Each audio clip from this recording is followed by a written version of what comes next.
Bonjour à tous. L'été 2023 se termine sur une note morose pour la consommation des ménages.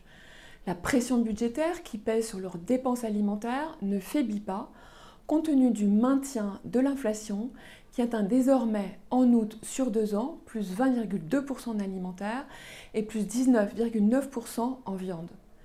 47% des Français déclarent s'imposer des restrictions en limitant leurs dépenses de loisirs telles que les repas à l'extérieur.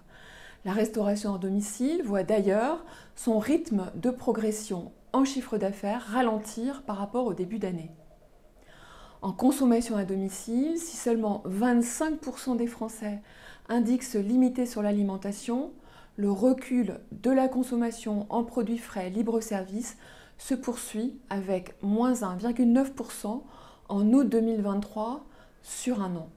En porc, les pièces de viande chutent de 6,1% en août 2023 comparé à 2022 dans un contexte de météo qui a pénalisé la consommation des produits pour barbecue. La viande de porc pièce perd donc des acheteurs de l'ordre de 1,8%.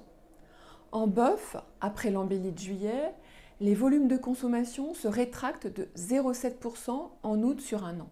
Ils sont tirés à la baisse par les produits à griller au prix élevé qui avoisinent 20 € du kilo, tandis que les produits à bouillir et à braiser augmentent de 11,2% compte tenu d'une plus grande accessibilité prix. Les volumes de saucisserie de porc, avec un prix moyen de 11,20 € du kilo, se stabilisent en août à moins 0,1% après un recul de 8,2% en juillet 2023 comparé à 2022. En ce qui concerne la charcuterie, les volumes se redressent en août à plus 2,2% après un mois de juillet en recul de 3,2%.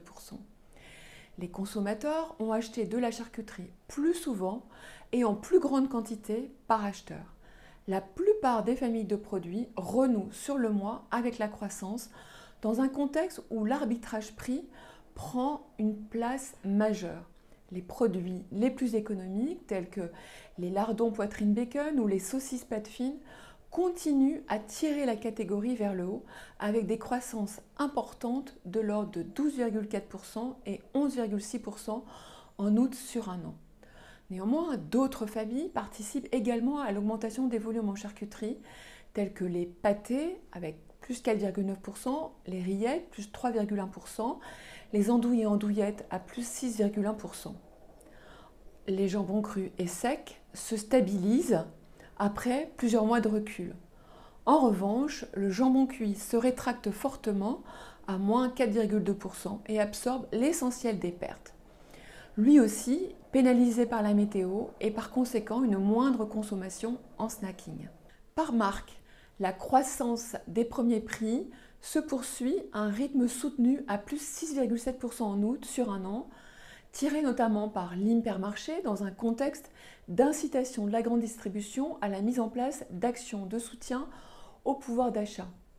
Les marques de distributeurs tout circuit s'affichent également à plus 4,2%.